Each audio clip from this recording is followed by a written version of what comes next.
আসসালামু আলাইকুম। তো আমার সামনে ইনডোর গাছ দেখছেন। তো ইনডোর গাছের একটা কমন প্রশ্ন আপনারা করে থাকেন যে ইনডোর গাছের লাইট কিরকম লাগে, বা ইনডোর গাছ আমি তো ঘরে গাছটা রাখবো, আলো পায় না, গাছটা কি বাঁচবে কিনা। তো ইনডোর গাছের লাইট রিকোয়ারমেন্ট বা কেমন আলোতে গাছকে ইনডোর প্ল্যান্ট বলে সেটা সম্পর্কে একটু ছোট করে বলি।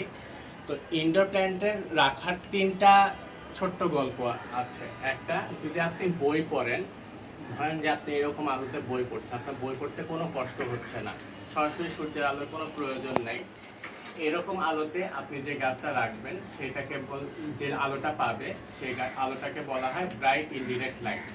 এখানে মোটামুটি আপনার যেসব ছায়ার গাছ বা উজ্জ্বল আলোর গাছ আছে এগুলা সবই খুব সুন্দর হবে।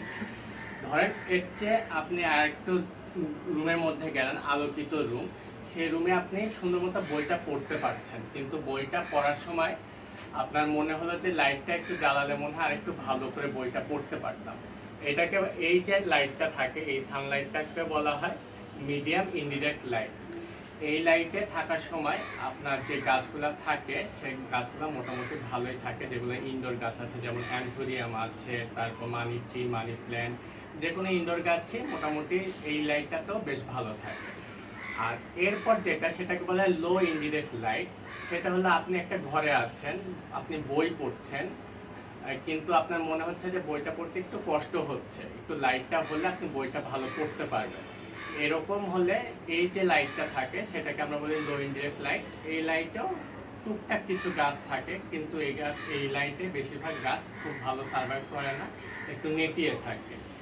আর সবচেয়ে বড় কথা, ইনডোর প্ল্যান্ট বলতে গেলে অনেকেই ভাবে যে নো লাইট প্ল্যান্ট, মানে আপনার কোনো আলোই লাগবে না।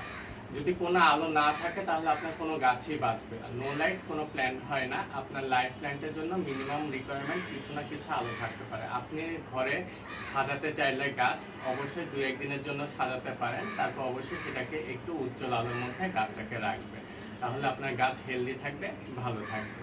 তো এটা একটা ছোট্ট টিপস। ধন্যবাদ সবাইকে, ভালো থাকবে।